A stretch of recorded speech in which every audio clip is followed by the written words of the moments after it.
ربی ویسے بھی عربی میں بہار کو کہتے ہیں، یہ ہمارے ذمہ دار بھائی تو ربیع اور خریف اچھی طرح جانتے ہیں، تو ربیع بہار کو کہتے ہیں۔ ربیع الاول کا معنی پہلی بہار، اور کائنات میں اجاڑ ہی اجاڑ تھا، اندھیرا ہی اندھیرا تھا، جب حضور تشریف لائے تو بہاریں آ گئی، اور موسم بھی اللہ نے منتخب کیا بہار کا، جب کلیاں چٹک رہی تھی، غنچے مہک رہے تھے، کائنات میں بہار چھائی ہوئی تھی۔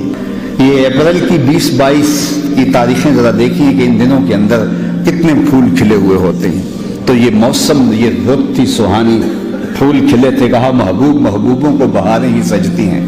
جب کلیاں چٹک رہیں گی، گنچے مہک رہے ہوں گے، کائنات میں بہار چھا رہی ہوگی، آپ جانے بہار بن کے آ جائیں۔ اور پھر جب حضور تشریف لائے، علماء نے لکھا ہے، اہل سید نے لکھا ہے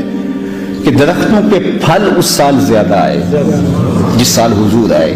چشموں کے پانی بڑھ گئے جس سال حضور کی ولادت ہوئی، جو عرب کے لوگ تجارتی قافلے لے کر گئے تھے ان کو معمول سے زیادہ نفع ہوا،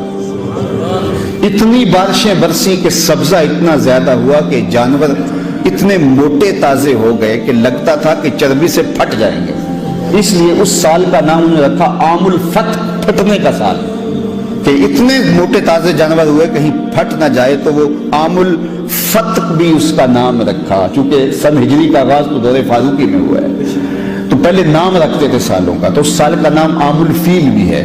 اور اس سال کا نام، ایک سال کے کئی نام مختلف واقعات کی وجہ سے وہ رکھتے تھے، تو عام الفتح بھی اسے کہتے ہیں، پھٹنے کا سال، چونکہ اس قدر جانور فربا ہو گئے تھے۔ اور اس کا ایک نام اور رکھا انہوں نے، سنۃ الفتح والابتہاج، فتح، کامیابی اور مسکراہٹوں کا سال، چونکہ عرب کے اکثر لوگ اپنے ہاتھوں سے اپنی بیٹیاں زندہ درگور کر دیتے تھے۔ اللہ تعالیٰ نے اپنے محبوب کی ولادت کے سال کسی گھر میں بیٹی پیدا نہیں کی، بیٹے ہی تقسیم کہ حضور رحمت بن کے جا رہے ہیں، تو کوئی باپ اپنی بیٹی کو زندہ درگور نہ کرے۔ ناگہاں ساکن ہواؤں پر روانی آ گئی، اور چمن کے پتے پتے پر جوانی آ گئی، آج زانوئے ازل نے صبح پہ انگڑائی لی، اور مسکرا کر ایک کرن نے ہاتھ میں شہنائی لی، مخزن اسرار قدرت کے امی پیدا ہوئے، غل ہوا دنیا میں ختم المرسلی پیدا ہوئے، محمد مصطفیٰ آئے، بہاروں پر بہار آئی، زمین کو چومنے جنت کی خوشبو بار بار آئی، خرام ناز پایا آفتابوں نے، ستاروں نے، چٹک گنچوں نے پائی، داغ پائے لالا زار۔ تو عجیب رنگ تھا، عجیب آہنگ تھا، عجیب جمال تھا، کیفیات کا کیسا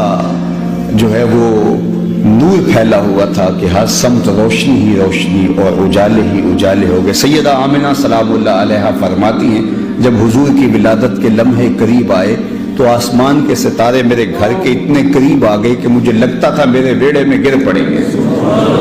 اللہ اکبر۔ اور فرماتی ہیں، خرج منی نور ادا لہو کسور الشام، میرے بطن سے پھر ایک نور نکلا، اتنی روشنی پھیلی کہ یہاں مکے میں بیٹھ کے میں نے بصرے شام کے محلات دیکھ لیے، اس قدر اجالے پھیلے، اس قدر روشنیاں پھیلی، اور اس میں اختلاف بھی کوئی نہیں، تمام مکاتب فکر کے لوگ اس بات کو مانتے ہیں کہ حضور کی ولادت کے وقت وہ اجالا ہوا تھا کہ بصرے شام کے محلات دکھائی دینے لگے تھے، اس قدر انوار پھیل گئے، اس قدر روشنیاں پھیل گئی، اور ہر سمت اجالا ہی اجالا، شرق کے جانور غرب کی طرف بھاگ پڑے اور غرب کے شرق کی طرف بھاگ پڑے، اور آپس میں ملتے تھے اور ایک دوسرے کو مبارکیں دیتے تھے، مبارک ہو حضور آ گئے، مبارک ہو حضور آ گئے، خوشیاں منائی جا رہی تھی، کائنات پر ایک کیف تھا، کعبہ جھوم رہا تھا، فرشتے جھوم رہے تھے، پورے تقدیس کے، رب کی ثنا کے، حمد کے گیت گا رہے تھے، کائنات درود و سلام پڑھ رہی تھی، اشجار بھی جھوم کے الفت کے ترانے گا رہی تھی، جنت سجائی جا رہی تھی، جہنم بجھائی جا رہی تھی، کائنات کے اندر ہر سمت حضور کی آمد کا بلبلا تھا، اجالے ہی اجالے تھے، روشنیاں ہی روشنیاں تھیں، نور ہی نور تھا۔ تو وہ کیسا دن تھا جب کفر اور ظلمت کے اندھیرے ختم ہوئے اور نور ہی نور پھیلا، ظلم، جبر اور استبداد کی سرکوبی کی گئی، اور خیر کی قوتیں جو ہیں وہ نشو و نما پانے لگیں، اور حضور کی آمد سے وہ جو بت کعبۃ اللہ کے اندر رکھے تھے وہ اوندے گر گئے، اور کسریٰ کے محل کے 14 کنگرے گر گئے، نہر سابا خشک ہو گئی، آتش کدہ ایران بجھ گیا، اور کائنات کے اندر ایک عجیب نور ہی نور پھیل گیا. جا محمد جا رسول اللہ. کیسا منظر تھا, حضور آ گئے, اللہ کے رسول آ گئے. تو اہل ایمان کے لیے یہ مسرتوں کا موقع ہے, یہ خوشیوں کا عالم ہے. تو اللہ ہمیں حضور کی آمد